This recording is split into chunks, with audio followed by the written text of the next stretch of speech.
Alright folks, I am Richard, this is Random Street Theater, and I am here today to discuss the movie Kin because I went down to the cheap house and I saw that movie that nobody liked. I mean, look, I am going to admit, Kin is a sci-fi movie, which makes the title a little weird. And I am addicted to sci-fi movies. I cannot get enough of them. So, when I saw that Kin was in the cheap house, I absolutely had to go see it. And the best way to describe this movie is to say that it is Thelma and Louise meets Laser Blast without as much strong female character in it. There is even a Thelma and Louise joke in this particular movie.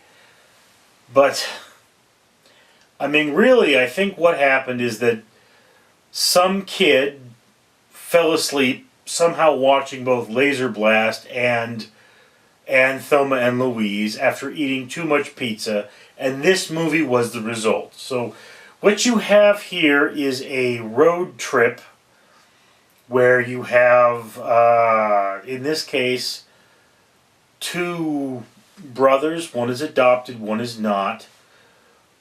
They are running, but the younger adopted brother doesn't know.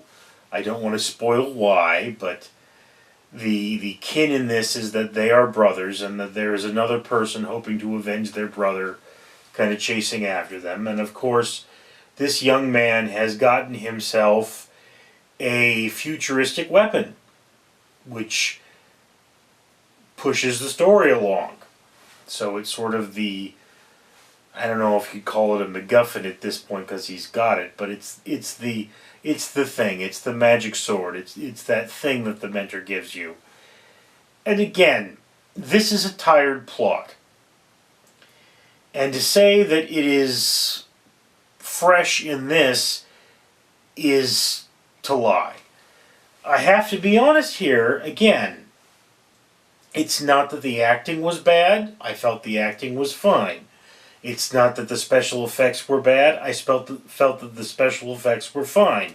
I felt that the writing was bad and that this movie originally wanted to be an R-rated film. And why do I say that? Well, for one thing, there's a scene in a strip club. And you don't see any nudity, which defeats the purpose of there being a strip club other than to put that character there. And to have another scene from Thelma and Louise get played out, although in this case differently. Now again, if you were a 14-year-old, and the sort of main character of this film is, would you want to hang out with a stripper with a heart of gold who's really hot? Of course you would. And, you know, this character, she is enduring, she is true to life, she's very well acted, and you just fall in love with her. Unfortunately, she's there to chew the scenery because they haven't really given her much to do. Again, the biggest problem with this movie is essentially that it is a slow, boring rehash of other things. Now again, if you see it at the cheap house and you enjoy science fiction, are you going to enjoy this movie? Nah, you're kind of be on the fence on it. If it comes on Netflix and you're a sci-fi fan, it looks interesting, I would say definitely go ahead for it. But you know, when you watch this movie, you get to the end and you go, this whole thing is stupid. Because there is this enormous hole in the plot that makes the entire movie pointless. So there you are. There is the movie Kin. It is called Kin because it is a story about brothers, brotherly love, and family. And it is a rehash of Thelma and Louise and Laser Blast told through the mind of a 14-year-old who's eaten too much pizza. In any case, that is just my opinion. I'd love to hear yours down in the comments below. I am Richard Leland Neal.